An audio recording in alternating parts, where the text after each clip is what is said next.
Welcome to NFL Real Talk with Brandon and Kennedy.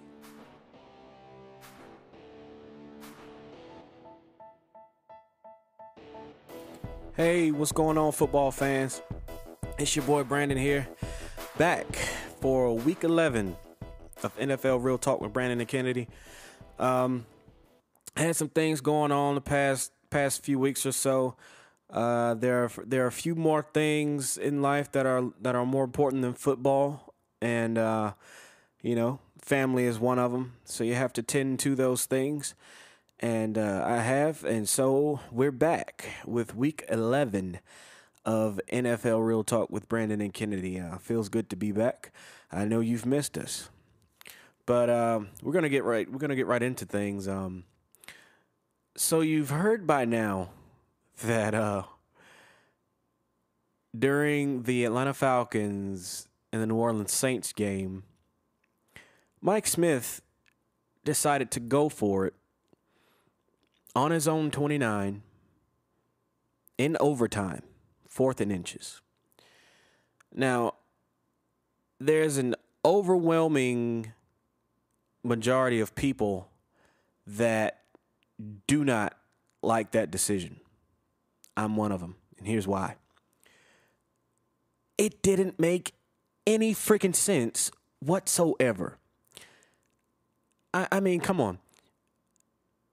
I don't think Greg Williams is all that great of a defensive coordinator, but his players sell out for him, and they were beginning to step up at the end of that second half. Now they allowed the Falcons to come back and tie things up to push it into overtime, but all in all, that defense it's really not too shabby. They sell out against the run, and they like to put pressure on the quarterback.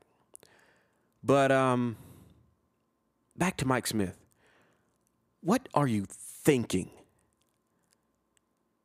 I mean, you're risking giving Drew Brees the ball on your 29-yard line in overtime in a game that you need.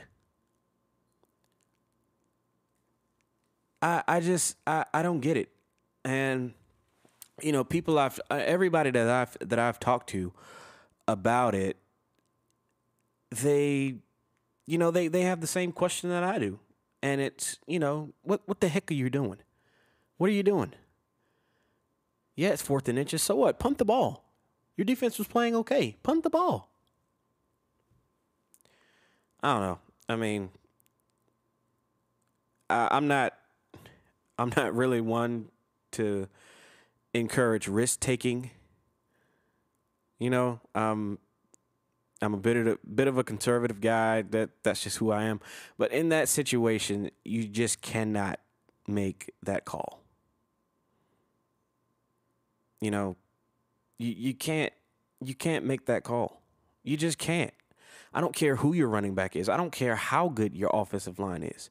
If you're on your 29-yard line in overtime, 4th down, you punt the ball.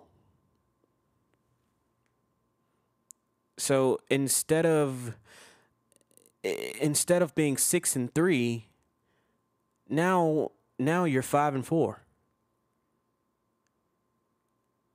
Continuing to stare up to New Orleans in the division. I don't get it. I just don't get it. But moving on, Giants took a tough loss to San Francisco at San Francisco this past week. That game, it could have went either way. I don't think you can really, really draw a conclusion or telling conclusion about either team, after that game. All I can say is San Francisco may be the road to the Super Bowl may be going through San Francisco. I mean, I think they have five division games left, and they're already 8-1. You know, that because the reason why I say that the Packers the Packers they have a much tougher schedule, obviously. Going up against they've got Detroit twice, I believe, and they've got Chicago, and they've got a tougher road going undefeated than the 49ers do losing another game. Now, do I think they will lose another game? Yes. But I just get this funny feeling that they're going to end up the number 1 seed, and I don't know. I don't know about you, but I'm not sure I want my team going to San Francisco trying to get to the Super Bowl.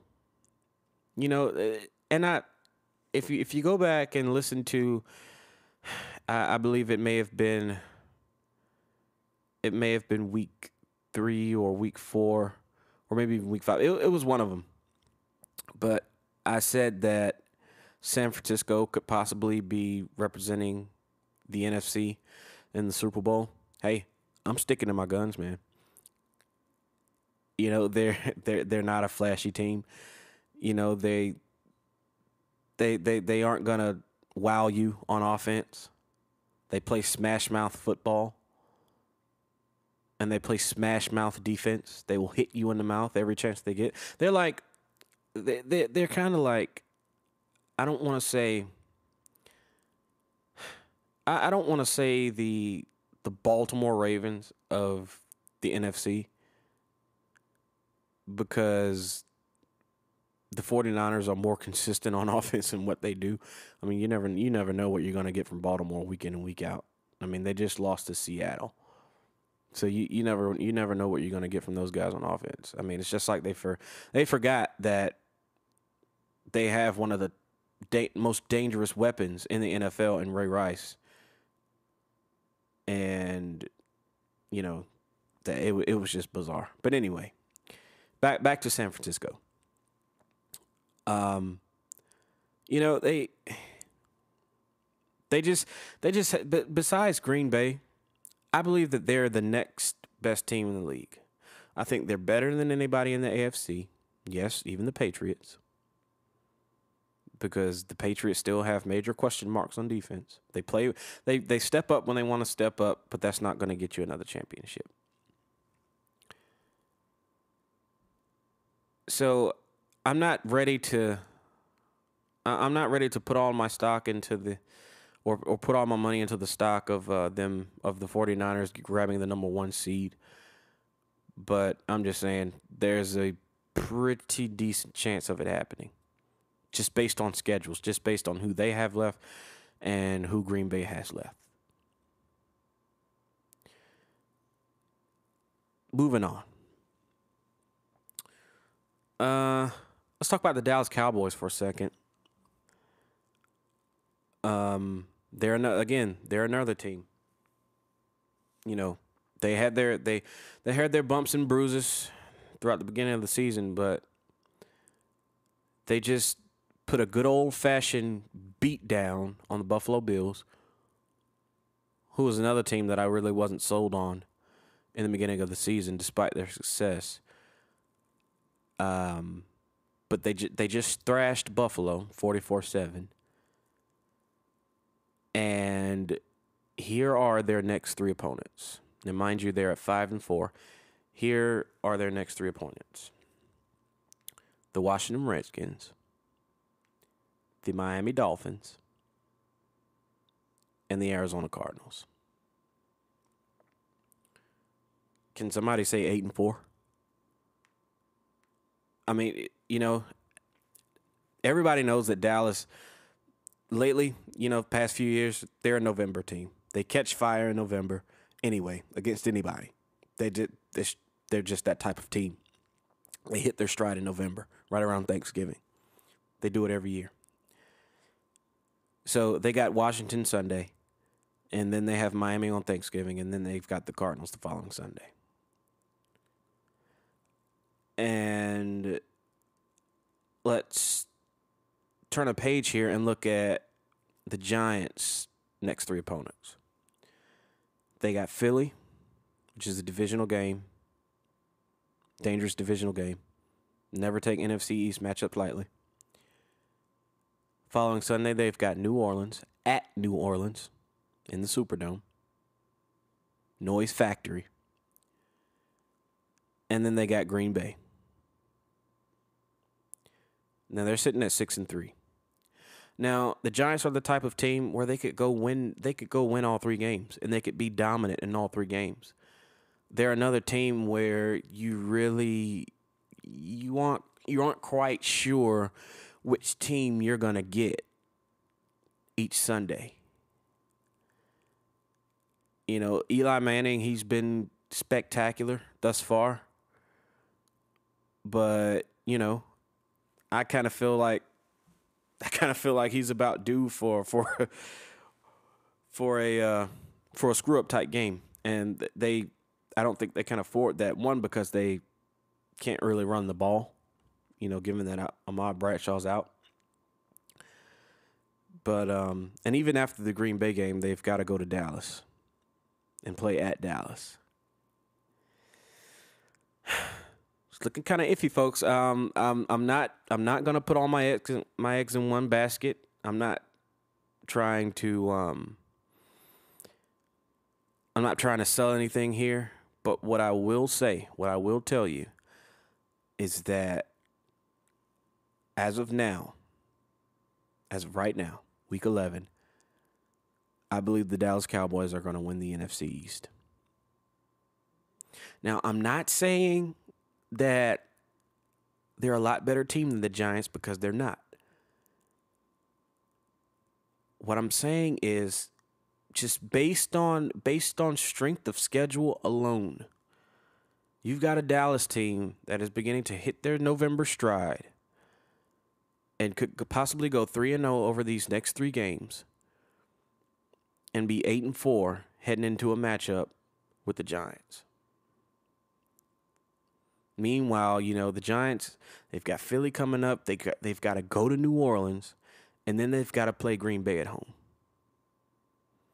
And right now, I'm taking Green Bay anywhere.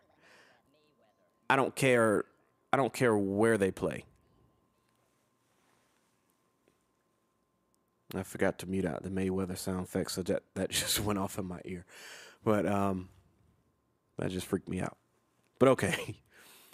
But yeah, anyway, you know, I feel like if Dallas can get past this division game, because, you know, even though the Cowboys and the Redskins they're headed in complete opposite directions, you still cannot take that matchup lightly, because it's the NFC East.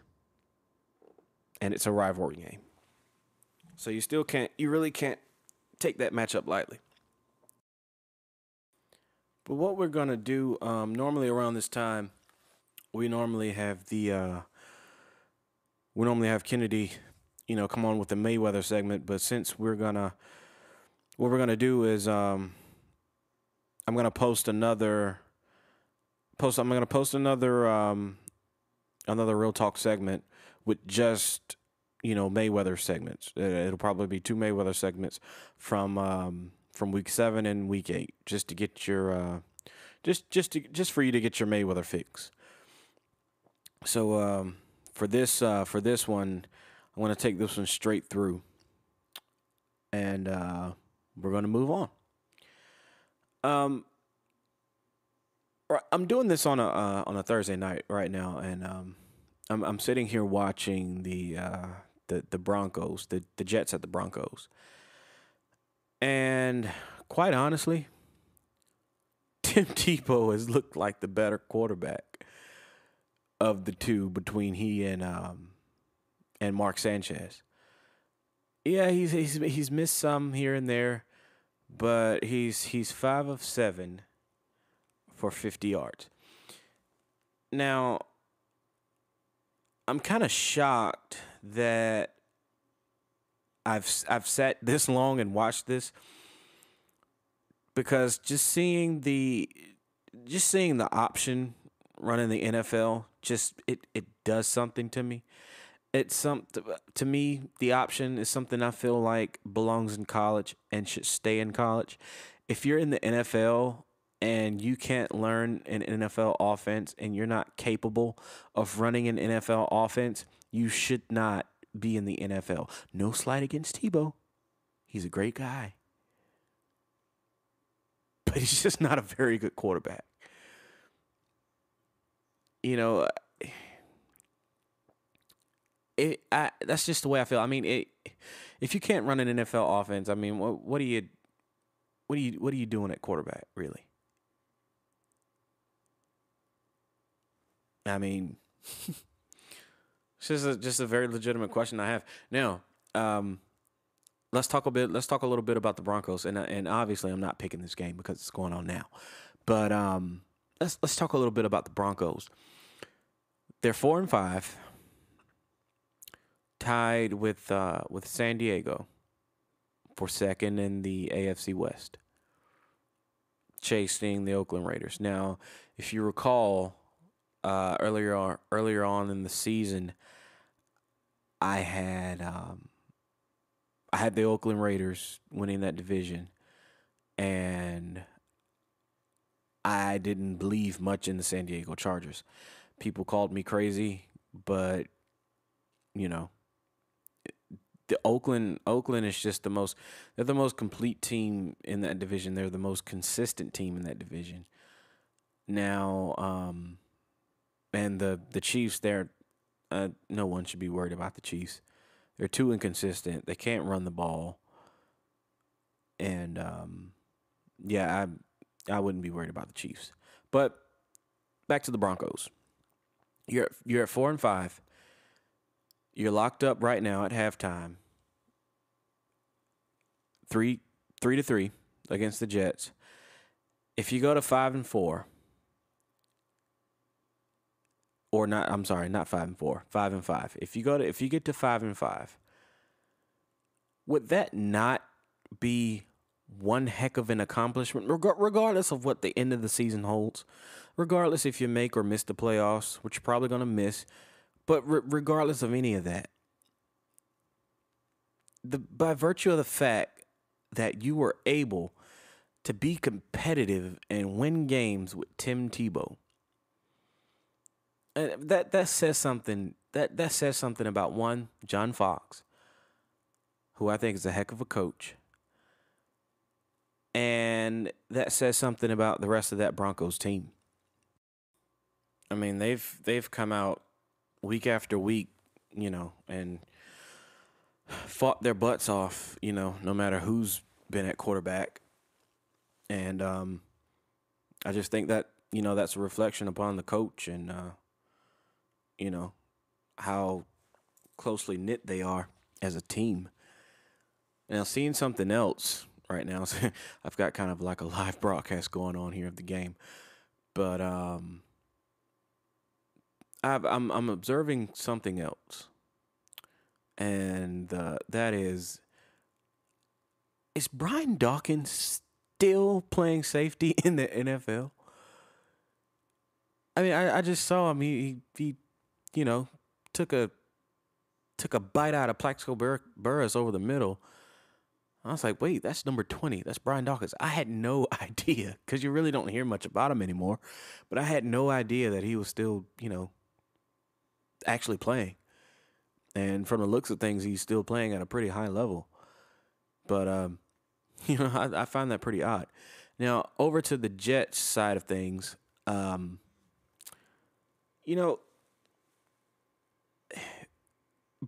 Schottenheimer and Mark Sanchez, they just look as though they don't really like each other. I'm looking at Brian Schottenheimer, and even before halftime, Sanchez goes up. It was probably like 9 seconds left, and Sanchez goes up to the ball, and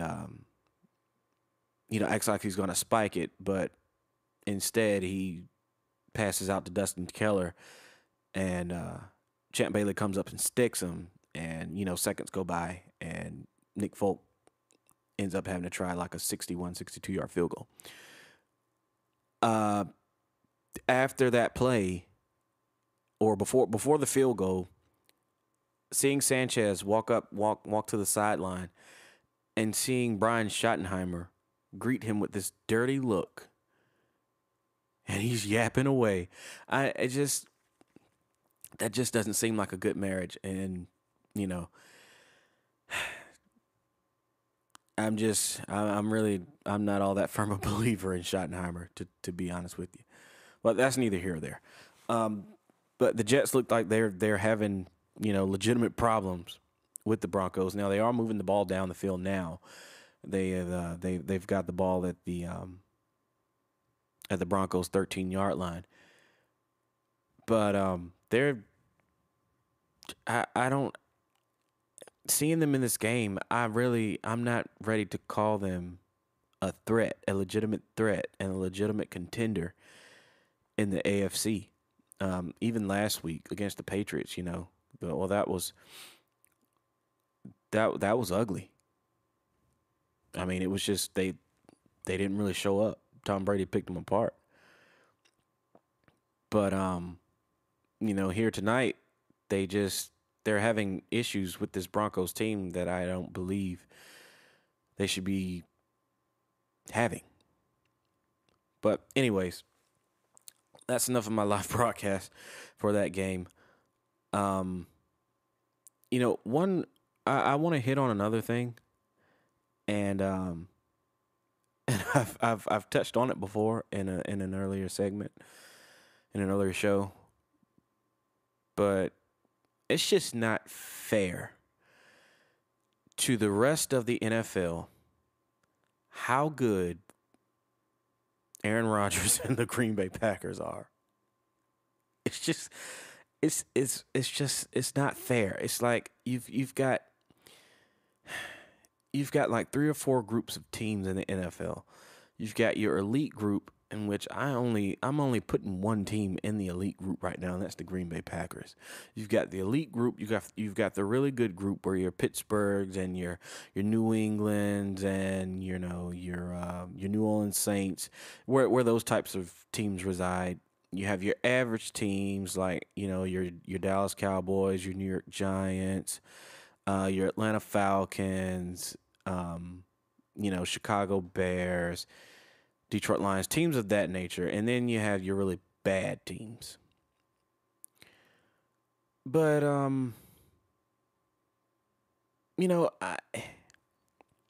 that team is just, it's not fair how good they are. Now, the defense hasn't looked the best. They looked better against Minnesota this past Monday. But if they come out this weekend and they have another good showing, or wait, do they have a bye this week? I can't remember. But if they come out in their next game and the defense shows up like they did against Minnesota, then I'll feel that much better about their chances of taking it all this year and repeating.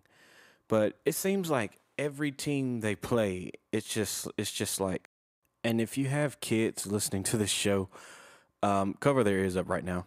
But every team that Green Bay plays each week, it's just like, fuck you, and fuck you. Who's next? And then another team comes along the next week, and then it's like, Yes, fuck you too. I mean, these guys are good. I'm not that old of a guy, but in the years that I've been following football, besides the dynasty Patriots of the early 2000s, I've never seen anything like it. But anyways, I just had to throw that tidbit in there. I do apologize for the profanity. I like to consider this a family-friendly show, but at this point, you're dealing with a team that's this good. I just couldn't help it. I had to do it. But Anyways, we're gonna move on to our picks here, and we're gonna start something different. I'm not gonna be picking every game. I'm just gonna pick out key games within each week, and I'm gonna be picking those games because I feel like it's kind of pointless to be picking games when teams that aren't gonna make the playoffs. You know, it's pretty. I just think it's pointless to continue to pick those games with those teams playing in it, unless the game is a division game and it has playoff implications or something like that. So from now on, we're just going to be picking key games for each week. So without further ado, first key game I'm going to pick is Tampa Bay at Green Bay. Now this one you may not think is a key game, but for me, I think if Tampa Bay is going to have any chance at salvaging their season, I mean, they're already at 4-5. If they're going to have any chance at salvaging this season, which I really don't think they are, but, if they want to try to get something jump-started to go on some type of run, for this last part of the season, I think they're going to have to they're going to have to go into Lambeau and beat Green Bay. As far-fetched as it may sound, this right here is their only chance. This game here is their only chance to salvage their season. Raheem Morris, he's a great guy. He's a great coach, I believe. But his defense they've just let him down. And Josh Freeman hasn't been all that great either. We were expecting big things from the kid this year, but just like last season, they've just been struggling getting the ball into the end zone, via the pass. So, I feel like they got to go into Green Bay and beat Green Bay if they're going to have any chance of salvaging this season, But it is what it is. Second key game I want to pick is I didn't actually pick that game. Anyway, for the Tampa Bay Green Bay game, as much as I want to see Tampa Bay succeed, I don't think that any team can beat Green Bay right now, let alone go into Lambeau and do it. So with that being said, I'm taking Green Bay over the Buccaneers, 33-10. Next key game I want to pick is Dallas at Washington. I think it's not so much a game for Washington to try to, springboard the second half of their season, because I think it's already lost. They've got too many injuries, and they're just headed in the wrong direction. Defense is getting softer and softer by the week. And, I don't think it's so much of a game to salvage their season, but I think this is more of a game for Dallas to springboard their annual November push. And, it's a division game, so it's going to be tough. But I think Dallas goes into Washington and takes it. They're too good on offense. They're better on offense than the Redskins are on defense. I'll put it that way. I'm not sure how much of success they're going to have running the ball, the Cowboys, with DeMarco Murray. But I'm not going to put anything past this kid because, he's just been phenomenal as of late. I think they're going to have to run the ball in order to beat Washington. But I'm going to take the Cowboys in that game, 28-17. And I think I had another one. Oh yeah. Cincinnati at Baltimore. I thought Cincinnati played a heck of a game last week. Not sure about the knee injury to AJ Green. He's a game time decision this weekend, which sucks because he's on the fantasy team. So I'm gonna need him to get it together. But yeah, he's a game time decision. But I think, and I said this. I was having a conversation with Kennedy not too long ago, and I told him that the schedule for the Cincinnati Bengals, it really outside of three more matchups, one against the Ravens this week, and then one each against the Ravens in Pittsburgh. Outside of that, they have a really mushy schedule. And if they could get one game out of 4 games, including the one last week against Pittsburgh, I said if they could get one game out of those 4, they could be staring at 10-6 and be staring at a division title. I remember in the beginning of the season, I really didn't believe in them all that much. They were young across the board, and I didn't think that their start was for real. However, they are for real. Their defense is for real. Andy Dalton is for real. So I feel like if they could go and get one of these 4 games against Pittsburgh or Baltimore, I think they could go 10-6 still and win the division, or get a wild card. So this week they've got to go into Baltimore. Baltimore's always tough at home.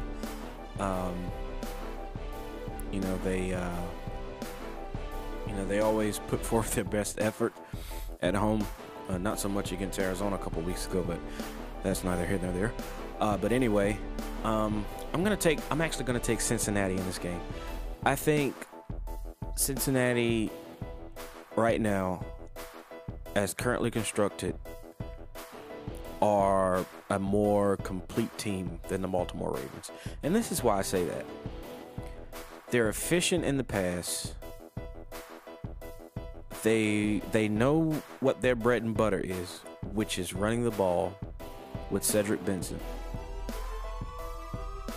And they know their limitations. And I think they go into Baltimore, and I think they get physical with Baltimore. And I think Andy Dalton's gonna pull it through. I'm gonna take Cincinnati in this one, 21-17. Because I'm just not sold yet on Baltimore. They just laid an egg in Seattle against a poor Seahawks team. So, with that, I don't feel like I can trust them. But anyway, those are my key game picks for this week. Again, I do apologize for the delay between shows. Like I said, I had some family issues and things going on that required my attention, and there were things a little bit more important than football that had to be taken care of. But we're back. I'm back. Kennedy's gonna be back. Look for a double segment of Mayweather in a post shortly following this one. And yeah. So this has been week 11 with Brandon and Kennedy, NFL Real Talk. See you next week.